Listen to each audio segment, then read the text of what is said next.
ജീവിതത്തിൻ്റെ തലങ്ങളിൽ ചില അവസ്ഥകൾ പ്രതികൂലം കൊണ്ട് നിറയുന്നു, പ്രതിസന്ധി കൊണ്ട് നിറയുന്നു, കഷ്ടത കടന്നു വരുന്നു.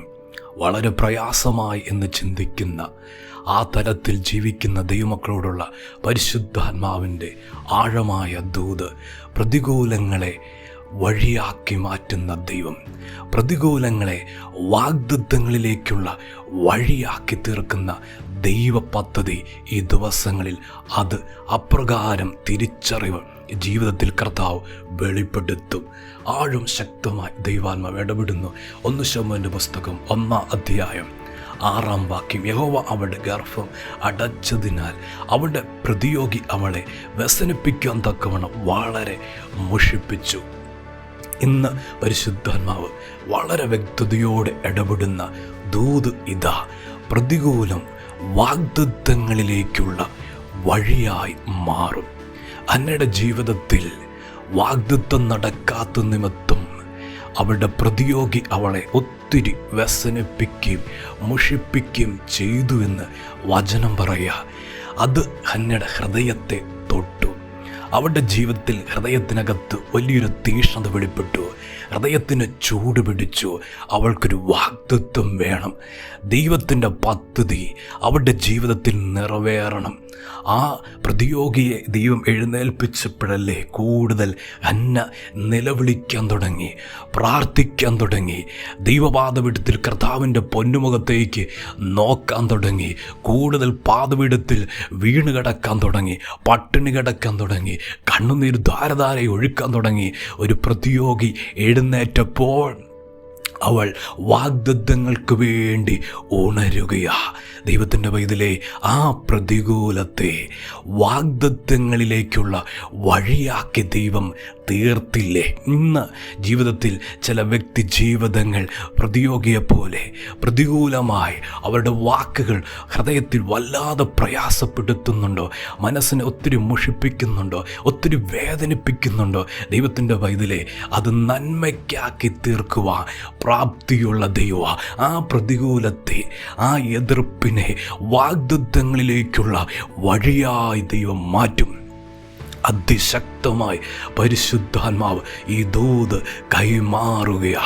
യോർദാൻ പ്രതികൂലമായിരുന്നു, മരണ യോർദാൻ വഴിമാറാത്ത പ്രതികൂലമായിരുന്നു. എന്നാൽ ആ യോർദാനെ പോലും വാഗ്ദത്തങ്ങളിലേക്കുള്ള വഴിയാക്കി ദൈവം തീർത്തു. ഇന്ന് ജീവിതത്തിൻ്റെ മുമ്പിൽ നിൽക്കുന്ന യോർദാൻ, ദൈവത്തിൻ്റെ പൈതലേ, അത് കണ്ട് ഭാരപ്പെടണ്ട. അതിനെ വഴിയാക്കി ദൈവം തീർക്കും. വാഗ്ദത്തങ്ങളിലേക്കുള്ള ദൈവപ്രവർത്തിയുടെ വഴിയാക്കി സ്വർഗം അതിനെ തീർക്കാൻ പോവുക. ആ നിലയിൽ ദൂത് വിശ്വസിച്ചു. വചനം ആഴത്തിൽ ഏറ്റെടുക്കട്ടെ. ദൈവത്തിൻ്റെ അത്ഭുത ഭുജം പ്രതികൂലത്തെയും ദൈവം മുഖാന്തരമാക്കുക. പ്രതികൂലത്തെയും ദൈവം ദൈവ പദ്ധതിയിലേക്ക് നിർണയങ്ങൾ, നിശ്ചയങ്ങൾ വെളിപ്പെടേണ്ടതിന് കർത്താവ് ഉപയോഗമായി കരത്തിൽ അത് സജ്ജമായി ഒരുക്കിയെടുക്കുക. മത്തായി എഴുതിയ സുവിശേഷം 2-ാം അധ്യായം 12-ാം വാക്യത്തിലേക്ക് വരുമ്പോൾ, ഹെരോദാവ് ശിശുവിനെ നശിപ്പിക്കേണ്ടത് അവനെ അന്വേഷിപ്പാ. അങ്ങനൊരു സാഹചര്യം വെളിപ്പെടുക. രാജാവ് പ്രതികൂലമായി മാറി ശിശുവിനെ നശിപ്പിക്കുവാൻ നോക്കുക. അവിടെ ആ ദേശത്തുനിന്ന് യോസഫിനും മറിയയ്ക്കും ഓടിപ്പോകേണ്ട ഒരവസ്ഥ ജീവിതത്തിൽ വന്നിരിക്കുക. ആ ദേശത്തുനിന്ന് ഓടിപ്പോകേണ്ട ഒരു സാഹചര്യം വന്നിരിക്കുക. അപ്രകാരമുള്ളൊരു പ്രതികൂലം അവിടെ തല ഉയർത്തി രാജാവ് പ്രതികൂലമായി എഴുന്നേറ്റു എന്ന വചനം പറയുന്നു.